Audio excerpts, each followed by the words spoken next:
Bienvenidos a Labinar. El día de hoy, en nuestra charla titulada La inteligencia artificial en la creación de alimentos, aprenderemos cómo es que la inteligencia artificial puede ser una herramienta útil para la creación de menús o dietas, así como la creación de alimentos, gracias a diversos algoritmos que permiten identificar la composición e información nutrimental de esta misma.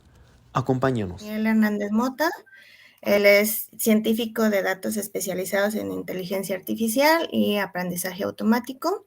Tiene una sólida trayectoria en el sector financiero y también en el ámbito académico. Y su trabajo pues se enfoca en resolver problemas complejos a través de decisiones basadas en datos.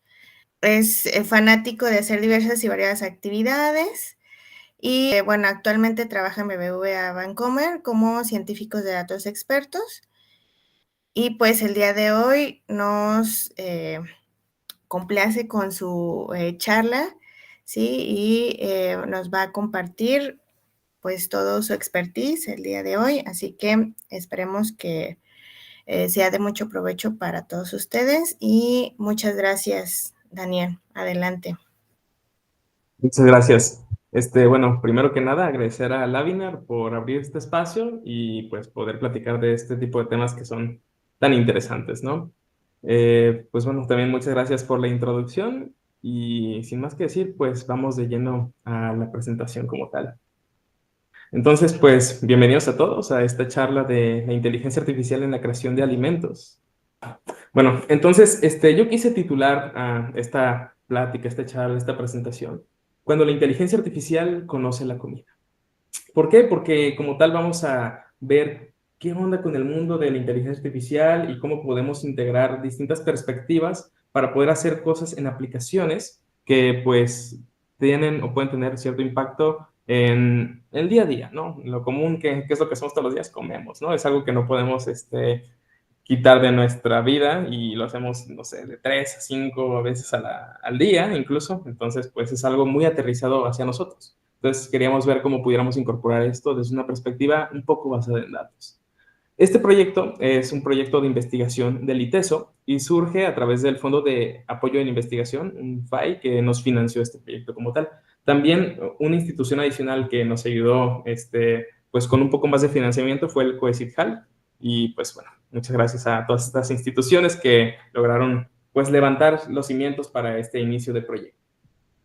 Y bueno, yo quiero empezar esta charla pensando en lo que hoy en día, pues nosotros ya estamos muy acostumbrados, ¿no? Ya nos empiezan a meter por ahí, por allá, la parte de inteligencia artificial, pero esto viene desde hace mucho tiempo, ¿no? O sea, quienes son expertos dicen que más de 50 años ya llevamos con técnicas de inteligencia artificial incorporadas en nuestro día a día, pero bueno, enfocándonos exclusivamente en la parte de alimentos, ya ha habido pues varios desarrollos, ¿no? IBM sacó uno en el 2016, hace casi ya 10 años, donde pues como tal, era un algoritmo de inteligencia artificial que te iba sugiriendo el menú con propuestas algo medio extrañas. Y dentro de este mismo campo, pues han salido muchísimos más, digamos que pequeños startups donde pues buscan utilizar recetas generadas con inteligencia artificial. Y de aquí fue donde la curiosidad empezó del lado de ciertos investigadores, porque decíamos, bueno, ¿cómo rayos están ellos integrando la inteligencia artificial y fusionándolo con la comida? Entonces también nosotros nos inspiramos en esta última empresa que se llama Notco, que no sé si por ahí quizás hayan escuchado uno que otros de los productos, ya están comercializados, ya son algo grandes, es una empresa chilena. Y pues bueno, al final de cuentas lo que estas personas hacían era eso, ¿no? Utilizar Big Data, muchísima información para pues de alguna manera generar alimento.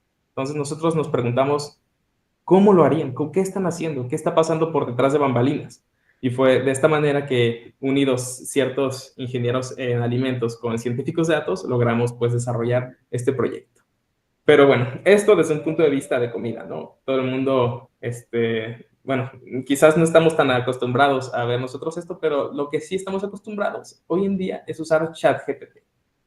Entonces, lo que yo quiero hacer es como una comparación entre ChatGPT y la realidad actual, porque, bueno, esta tecnología es algo que muchos ya tienen al alcance y lo están utilizando casi día a día, y si no, ya se están tardando un poquito, pero pues está disponible, ¿no? Incluso de manera gratuita, y también hay versiones de paga, y en efecto, pero pues primero quisiera meterme un poco a cómo funciona este tipo de tecnología y después cómo lo podemos nosotros transformar a algo un poco más aterrizado a la parte de alimentos. Entonces, bueno, para quienes no conozcan, ChatGPT viene de una familia de modelos que se llaman Large Language Models, modelos grandes de lenguaje. Entonces, no es el único, existen muchísimas más alternativas. Está Claude, está esta nueva tecnología china que, bueno, nueva entre comillas, que yo ya la siento vieja, de DeepSeek. Están de Alibaba, el Qwen, o sea, de Facebook Llama. En este mundo se metieron todos, ¿no? Entonces, hay muchísimos modelos de lenguaje que lo que buscan es eso, ¿no? De alguna manera, utilizar el lenguaje humano para servir de cierta manera. Entonces, ¿cómo funcionan de manera simplista y aquí abusando un poco de pues, ciertas explicaciones? Es que estos modelos predicen la siguiente mejor palabra. Bueno, aquí claro que viene por detrás un montón de características adicionales. Por ejemplo, no es solo de alguna manera ver qué sería la mejor palabra, porque como tal ya tienen todo un contexto gigante que se hizo a través de obtener información de Internet. Entonces, pues bueno, en términos simples es eso, predecir la siguiente mejor palabra dado el contexto adicional que nosotros estamos pues involucrándole, ¿no? Pero bueno, como tal, esto tiene cierta perspectiva del lenguaje. O sea, nosotros estamos haciendo como una concatenación de elementos que basados en cierta experiencia, en este caso son datos, pues estamos haciendo una predicción de qué pudiera ser el mejor componente posterior, ¿no?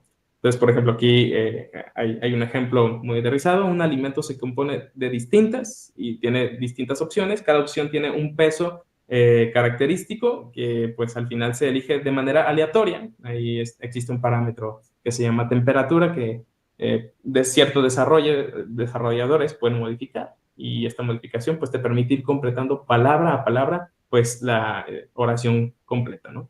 Entonces podemos pensar que así es como están funcionando este tipo de modelos, los Large Language Models. Y bueno, hasta ahorita hemos visto, y no sé si han visto muchas noticias, pero estos modelos la están rompiendo, ¿no?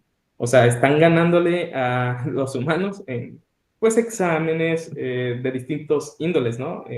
Incluso hay exámenes de matemáticas que están, pues sí, pasando con una alta calificación, exámenes de medicina, exámenes de leyes. O sea, los modelos hoy en día de, pues, del lenguaje están pues haciendo muy, muy buen labor como tal. Pero, como ya vimos, se basan específicamente en el lenguaje. O sea, requeremos de una contextualización de las palabras individuales y un contexto general que digamos que es donde viene encapsulado el sentido sináptico, ¿no? Digo, sentido, pues sí, de las definiciones de cada una de las palabras individuales que pues le dan este conocimiento. Pero bueno, lo que los modelos ven no son palabras, en realidad es una representación numérica.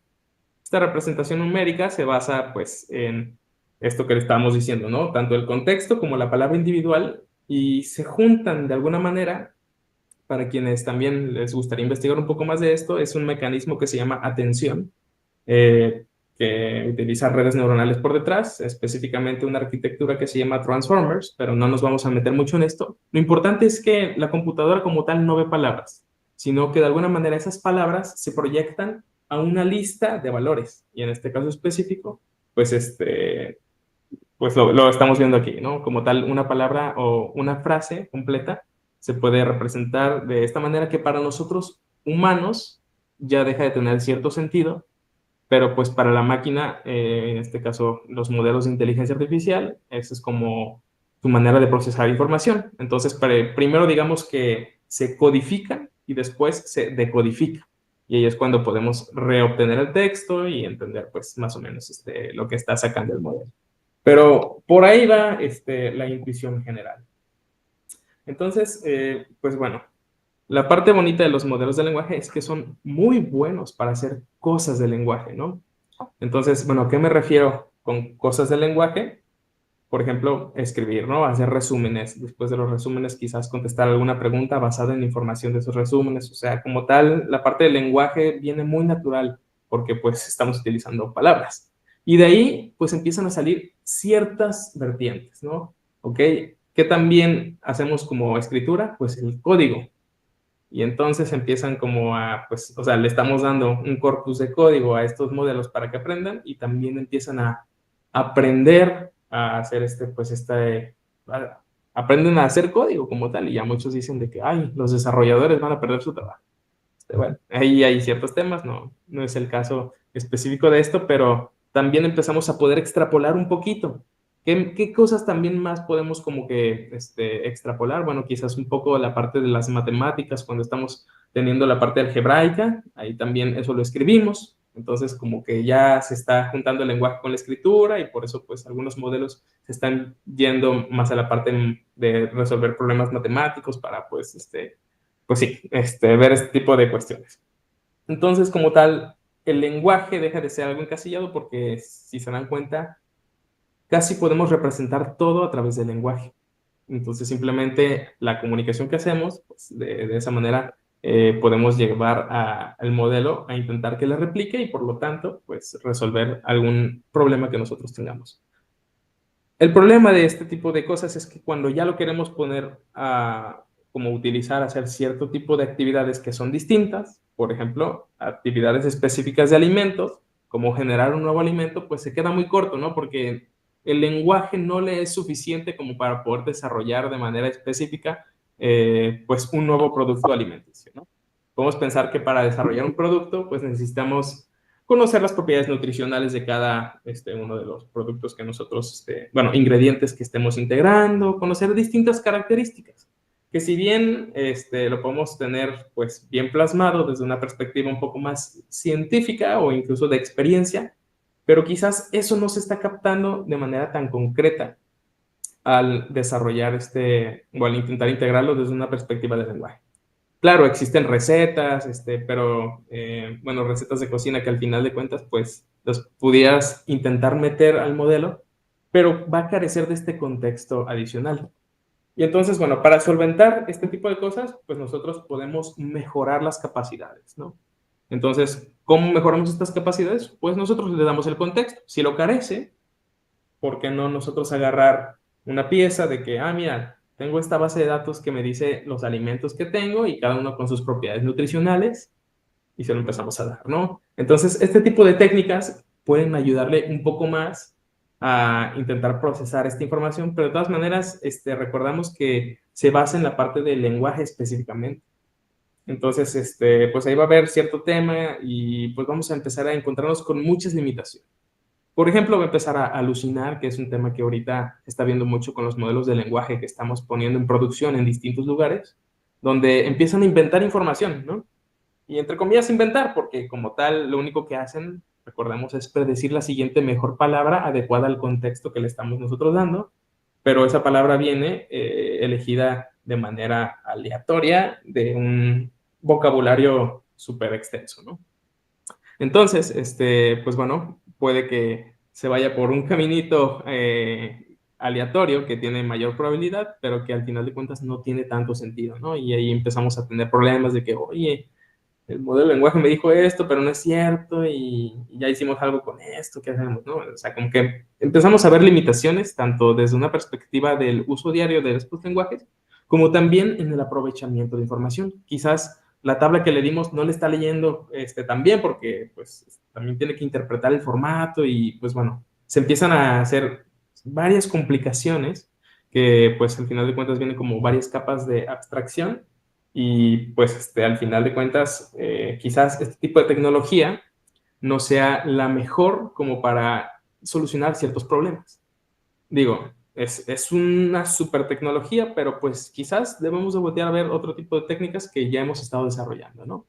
Y es aquí donde pues viene la parte de no utilizar una inteligencia artificial para resolverlo, sino crear nuestra propia inteligencia artificial. Y aquí pues vino la pregunta. ¿Cómo sería una inteligencia artificial enfocada completamente en alimentos, ¿no? Y pues bueno, estos modelos de lenguaje están enfocados estrictamente en texto. Y ahora pues sería el equivalente de hacer un enfoque en alimentos. Y ahí viene la duda de, bueno, o sea, el texto era como una representación numérica, pero se basaba como en el contexto de las frases y así. ¿Cómo rayos lo hacemos ahorita con alimentos? Bueno, entonces, para hacer una comparación, primero tenemos que definir en qué campo lo vamos a abordar, ¿no? Porque hay muchísimas vertientes cuando estamos hablando de alimentos, ¿no? Tenemos productos, recetas, alimentos específicos, tenemos procesos, un montón de información. Entonces, de nuestro lado, nosotros seleccionamos una categoría específica que fue la parte de alimentos. Intentamos hacer el equivalente a lo que sería como un embedding, que les estaba platicando, que es una lista de números, pero que tengan información, pues como tal, de los alimentos y que esto sirviera para nutrir a nuestro modelo como tal. Entonces, aquí fue cuando empezamos a hablar de alimentos digitales. ¿Cómo sería eso, no? Pues bueno, nosotros tenemos un alimento y este alimento pues lo podemos definir con ciertas características, ya sea propiedades nutricionales, composición molecular, perfil de sabor y muchísimas más adicionales, ¿no? Pero bueno, también si nosotros intentamos abarcar todo el panorama, para el proyecto que estamos realizando, quizás no pudiéramos alcanzar a definir bien, así que elegimos, digamos que las más importantes, y en este caso fueron estas tres. Pero también pudiéramos meter otras características como color, inclusive perfil de olores, más características adicionales. Y bueno, estas características pues contienen información. Tienen, por ejemplo, las propiedades nutricionales, es la que vamos a ver en las barritas nutricionales de los empaques. Tenemos energía, proteínas, lípidos totales, agua, calcio, etcétera, ¿no? Ese tipo de características que pues, nos dicen cómo está nutricionalmente compuesto un alimento como tal. Después tenemos la parte de la composición molecular, que también nos va a proporcionar información adicional, ¿no? Quizás tiene fructosa, glucosa, sacarosa, flavonoides. Aquí yo me estoy metiendo palabras que los ingenieros en alimentos me pasaron, pero yo no ubicaba tanto. Pero, pues sí, o sea, tenemos como ciertas características de composición molecular que incluso nosotros pudiéramos hacer una transformación de no utilizar solo la palabra, sino pues valores que tengan asociados estas características, ¿no? Y luego viene la parte del perfil de sabor, ¿no? También, pues, la manzana es dulce y un poco ácida a veces, y digamos que es una manzana verde. También tenemos otras características como el sabor es elevado, intenso, equilibrado. Aquí viene un poquito más ya una perspectiva que viene desacoplada tanto de de una característica tan específica y se está asociando más a una interpretación humana. Entonces, pues bueno, eso también lo pudimos capturar y al final de cuentas, pues lo vimos de una manera abstracta, ¿no? O sea, como tal, no estamos enfocándonos en como tal la palabra específica, sino que de alguna manera queremos capturar esa información de una manera numérica. Y eso fue lo que nosotros empezamos a concebir como nuestros food embeddings, ¿no? Digo, aquí hace falta, pues, como tal, este paso fue muy simple, simplemente de alguna manera capturamos esta información de un alimento y la pusimos en una lista. Y bueno, es fácil con las propiedades nutricionales, ¿no? O sea, ¿cuántos carbohidratos tiene cierto elemento? Pues buscas en su tabla nutricional o haces algún experimento para obtener este valor inicial, ¿no? Y eso haces con los siguientes valores. Y después empiezas a obtener características numéricas de la composición molecular y después, de alguna manera, características numéricas del perfil del sabor. Hay varias técnicas para hacer esto. No me voy a meter tampoco mucho en el detalle de esto, pero pues fue como nosotros lo hicimos específicamente primero para un producto alimenticio, que en este caso sería una manzana. Y después lo hacemos para toda nuestra base de datos que tengamos compuesta. En este caso, pues bueno, manzana, quesos, aguacate, carne. O sea, aquí la lista es la cantidad de elementos que nosotros pudiéramos, pues de alguna manera, lograr obtener esta información, ¿no? Y pues bueno, ingredientes hay muchísimos. Entonces, nosotros intentamos capturar la mayor cantidad de ingredientes para lograr, pues tener una base de datos lo suficientemente sólida y empezar a, pues, crear información con esto. Y bueno, no estoy diciendo que esto es fácil de hacer, esto es todo un proyecto como tal, ¿no? La parte de digitalizar esta información, y si se dan cuenta, pues sí estamos creando pues la digitalización de algún producto. ¿Y qué es lo más importante aquí? Cuidar la buena la buena calidad de esta información. O sea, lo que estábamos buscando era que pudiéramos abarcar la mayor cantidad de campos posibles y que no hubiera valores nulos, estar teniendo cierta validez de que lo que estamos obteniendo pues tiene sentido con lo que en realidad el mundo real refleja. Así que nos basamos en bases de datos que también están respaldadas. En este caso nos fuimos a la USDA, que es de Estados Unidos, y ahí lo tienen bien catalogado todo.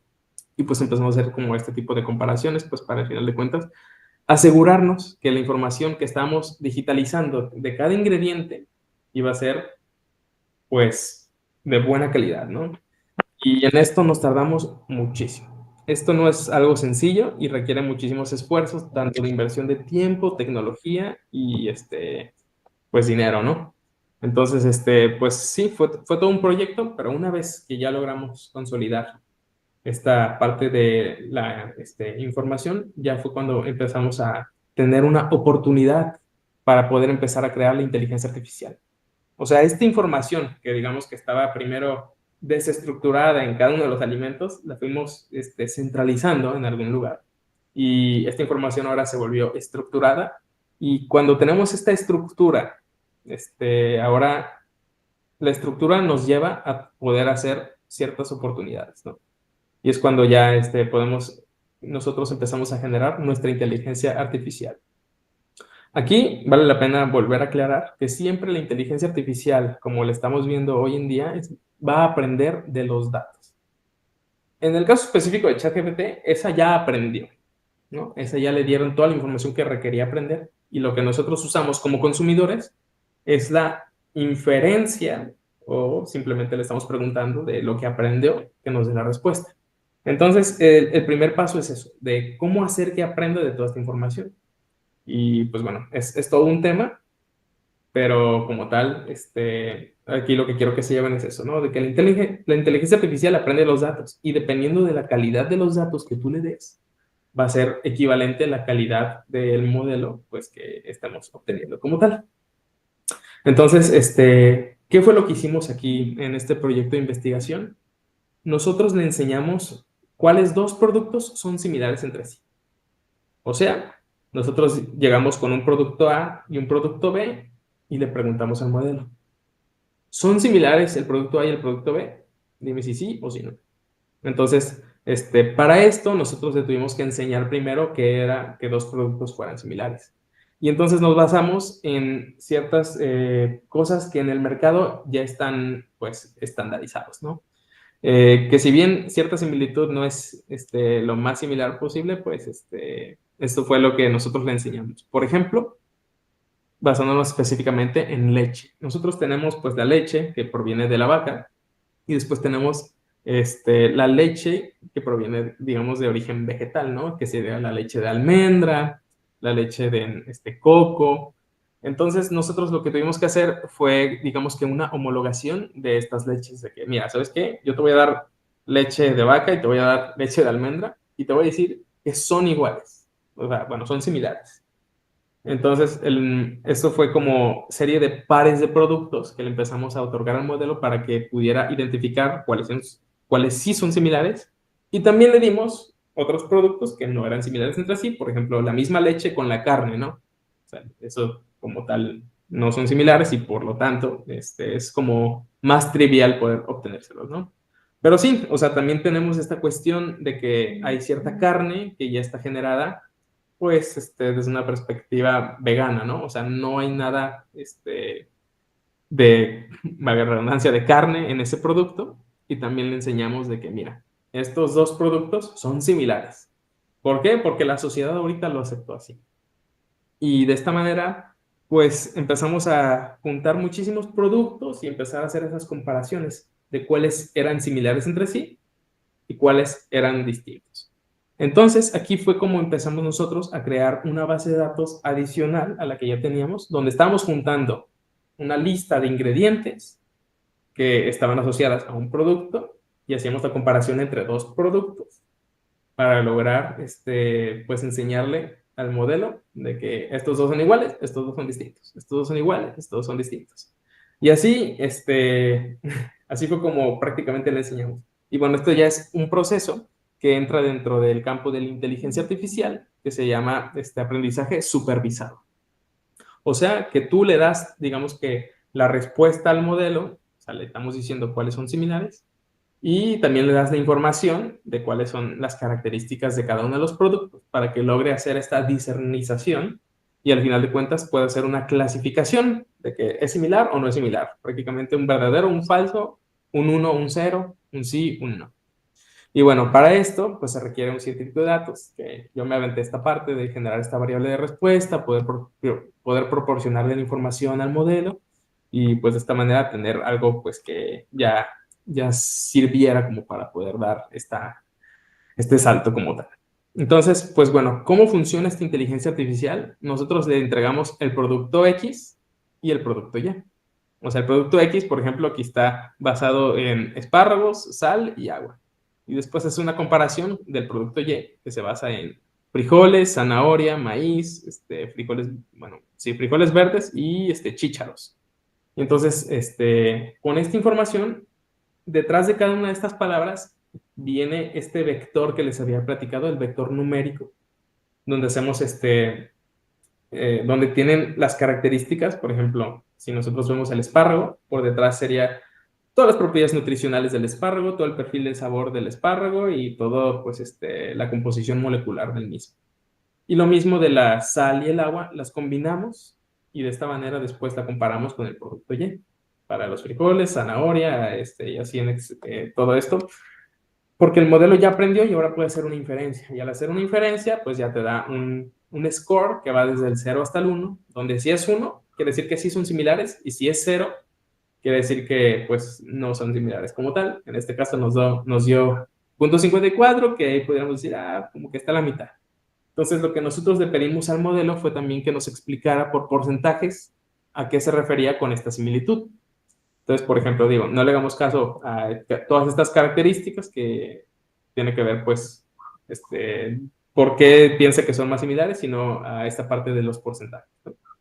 Por ejemplo, en este caso específico, lograba identificar que son similares, en este caso, un 54 de score es equivalente a porque el 50% de los nutrientes entre ellos contribuye más a esta similitud que los favores o los grupos funcionales y pues, características específicas. Entonces, pues sí, por aquí va la parte de pues poder entender también qué está pasando por detrás de la inteligencia artificial. Es el preguntarle de alguna manera y que te dé una explicación de qué variables son las que se genera esta relevancia. Entonces, para esto utilizamos una técnica que se llama SHAP, que entra dentro de la categoría de explicabilidad de modelos de inteligencia artificial.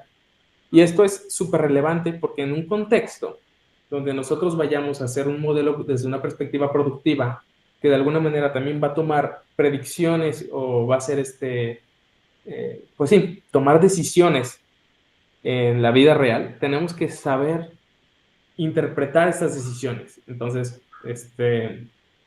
podemos y tenemos la necesidad de explicar cuáles son cada una de las características subyacentes que te llevan a esta decisión, ¿no? Entonces, este es un intento de lograr obtener ese, digamos, elixir. Y esto es algo que hasta ahorita los modelos grandes de lenguaje no pueden hacer.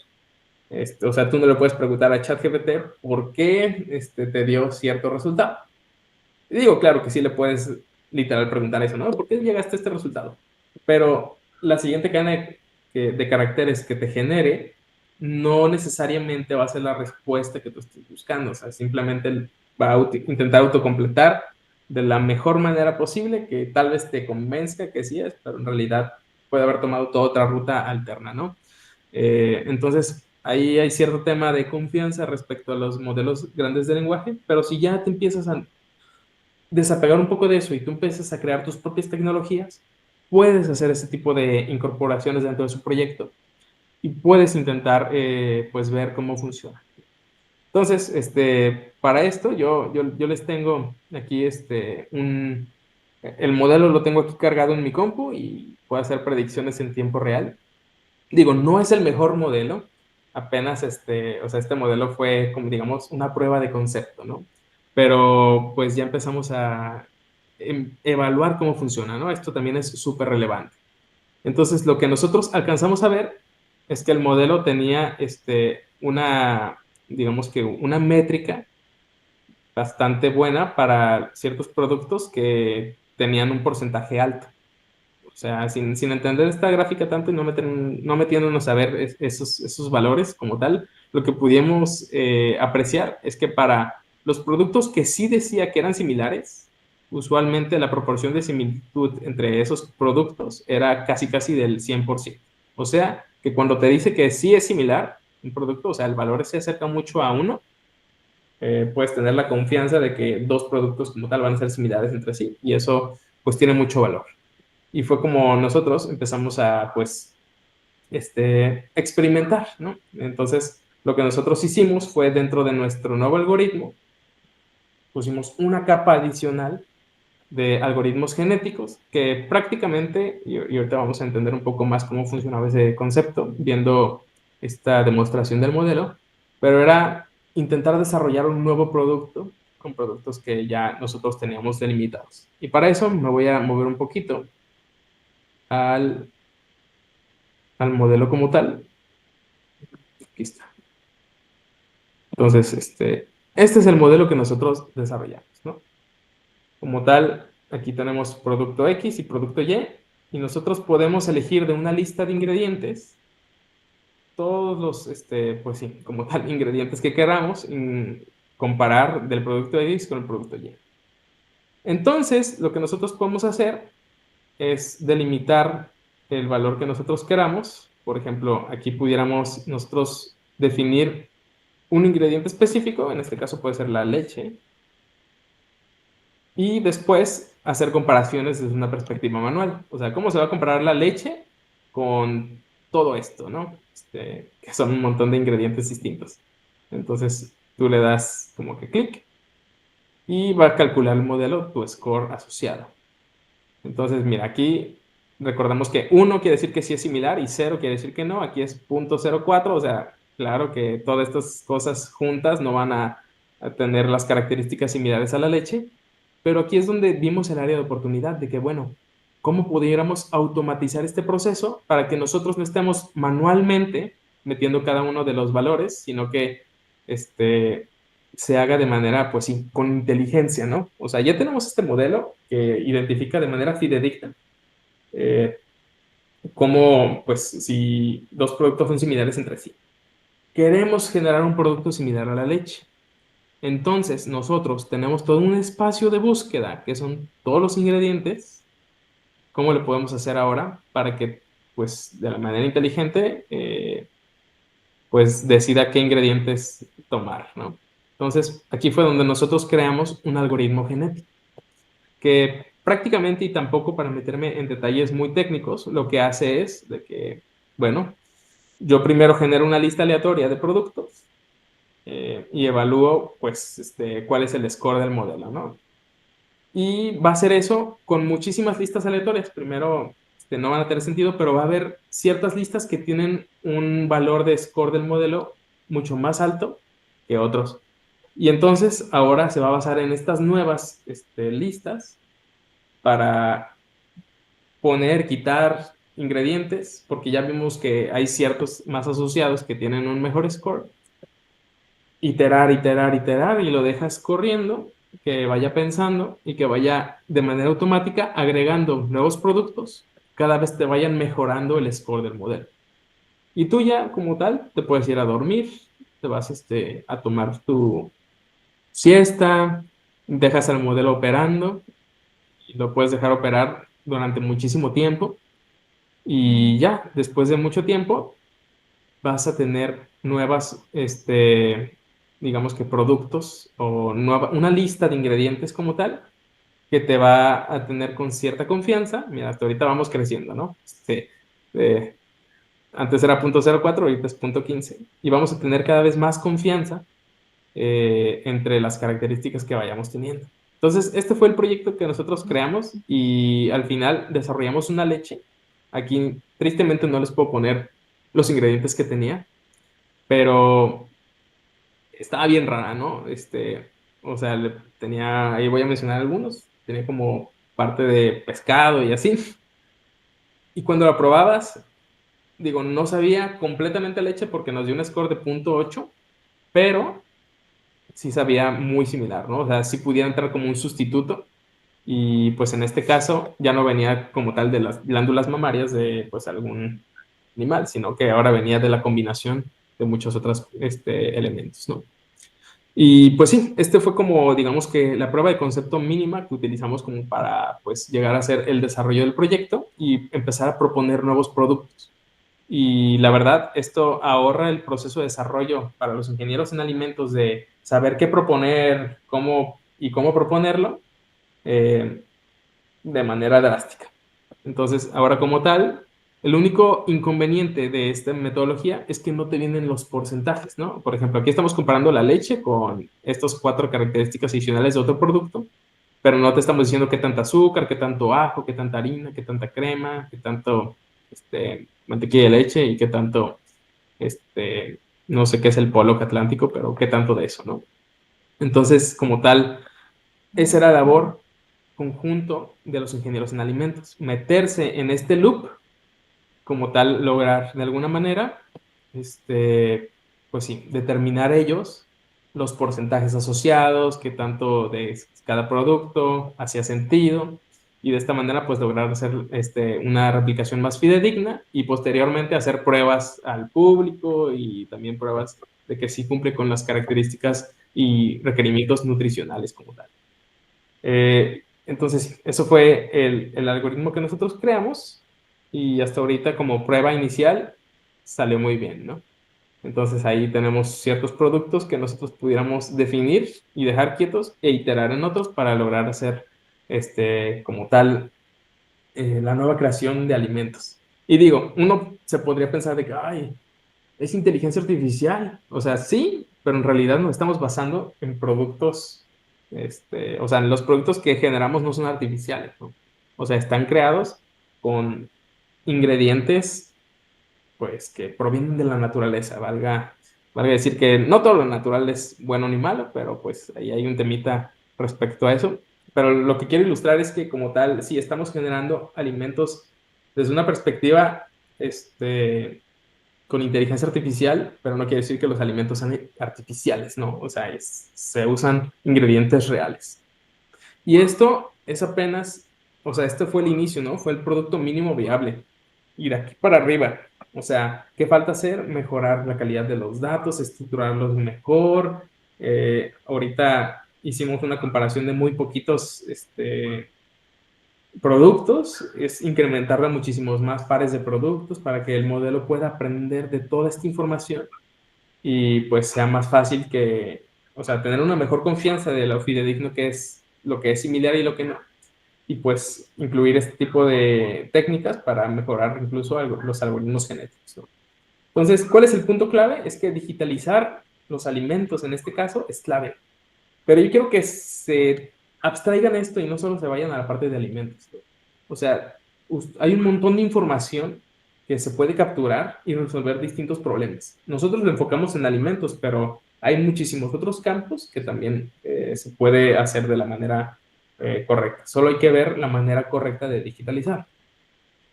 Y bueno, también ahora sí que no con poquitos datos se va a lograr, sino que se requieren muy, muy grandes volúmenes de información. Yo les platicaba que hicimos comparación en productos. Nosotros hicimos aproximadamente una comparación entre pares, que eran 3.5 millones de comparaciones. Y eso es poco. Lo pudo ejecutar mi computadora, ¿no? Aquí esto ya lo delegas, ¿no? Ya no utilizas tu propia computadora, sino que lo mandas a una nube para que en la nube se entrene ese modelo. Y pues en lugar de hacer 3.5 millones de comparaciones, pues te vas a billones. O sea, si comparas dos productos entre sí, de alguna manera, pues es algo que pues tú puedes crecer exponencialmente porque pues es muy fácil saber lo que no es similar. O sea, yo sé que la galleta no es similar a la leche, yo sé que la galleta no es similar al yogur, pero ahí hay como diferencias. Bueno, entre la leche y el yogur son medio similares, pero pues también ahí viene como la definición, qué sí es similar y qué no. Entonces, se viene un poco complejo esa parte de ya poder definirlo, pero para eso se requieren procesos estandarizados, ¿no? Quizás con ciertas características tú puedes delimitar de que sí son similares o no. Y ya con eso, pues esa información, ese sesgo que tú estás incorporando de manera consciente, pues se lo vas a pasar al modelo y el modelo va a aprender de eso, ¿no? Pero hay que tener bien claro cuáles son los procesos y con eso pues ya vas a tener claro también lo que el modelo está aprendiendo. Y claro que el modelo está infiriendo al final de cuentas. Aquí están ciertas referencias y también les voy a compartir el link al, al paper que nosotros hicimos para que le echen ahí una leidita. Pero bueno, cualquier cosa, aquí estoy atento a cualquier duda o comentario. El día de hoy aprendimos un poco más acerca de la IA y cómo está diseñada para la creación de texto y la información que obtenemos de ella. Asimismo, ahora sabemos que la creación de este tipo de elementos no son ciertamente generados por la IA, sino que ésta funge como herramienta para su elaboración. Esperamos que esta charla les haya gustado y si fue así, no olvides seguirnos en nuestras redes para ponerte al día con nuestro contenido. Hasta la próxima.